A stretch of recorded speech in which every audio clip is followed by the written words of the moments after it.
ਕਿ ਕੋ ਮੰਗੀ ਆ ਕੋਈ ਦਿੰਦਾ। ਬਹੁਤ ਚੰਗੀ ਕੰਮ ਆ, ਆਪਣੀ ਮਿਹਨਤ ਕਰਦੇ ਹੋ, ਮੰਗਦੇ ਨਹੀਂ। अस्सलाम वालेकुम बाबा जी। भाई ਕੀ ਹਾਲ ਹੈ?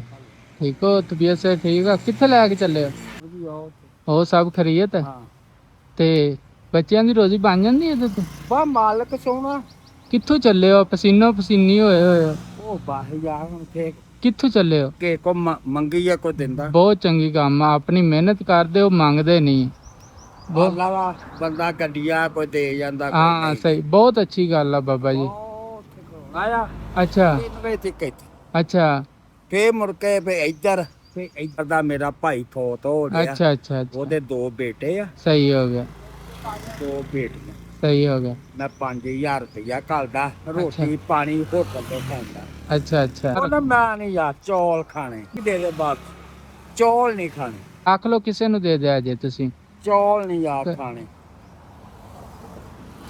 ਨਾਲਾ ਆਪਾਂ ਨਾ ਹੀ ਹੇੜੀ ਫੇੜੀ ਕੀਤੀ ਆ ਪੈਸੇ ਆ ਕੁਛ ਨਾ ਲੋੜ ਆ ਇਹਦੇ ਵਿੱਚ, ਪੈਸੇ ਆ ਤੁਹਾਡੇ ਲਈ। ਹੈ ਠੀਕ ਆ ਅੱਲਾ ਪਾਕ। ਲਾਲਾ ਮੈਂ ਝੂਠ ਨਹੀਂ ਮਾਰਦਾ, ਉਹਨੂੰ ਪੁੱਛ ਲਓ। ਉਹ ਨਹੀਂ ਚਾਚੂ ਜੀ, ਮੈਂ ਕਿਹਾ ਤੁਸੀਂ ਝੂਠ ਬੋਲ ਰਹੇ ਹੋ। ਮੈਂ ਤੁਹਾਡੇ ਲਈ ਸਪੈਸ਼ਲੀ ਉੱਥੋਂ ਆਇਆ, ਪਿੱਛੇ ਮੁੜ ਕੇ। ਨਹੀਂ ਯਾਰ ਅੱਲਾ ਤੈਨੂੰ ਹੋਰ ਦਵੇ, ਭਾ ਮੈਨੂੰ ਦਾਲ ਲੱਗਦਾ ਤੈਨੂੰ ਹੋਰ ਦਵੇ। ਖੁਸ਼ ਰਹੋ ਬਾਬੇ, ਧੁੱਪ ਤੇ ਤੁਸੀਂ ਖੜੇ ਹੋ, ਛਾਵੇਂ ਹੋ ਜਾਓ, ਠੀਕ ਆ।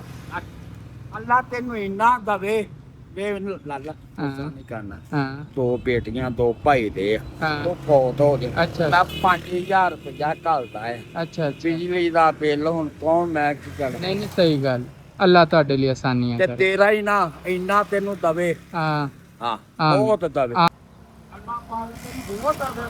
ਆਮੀਨ।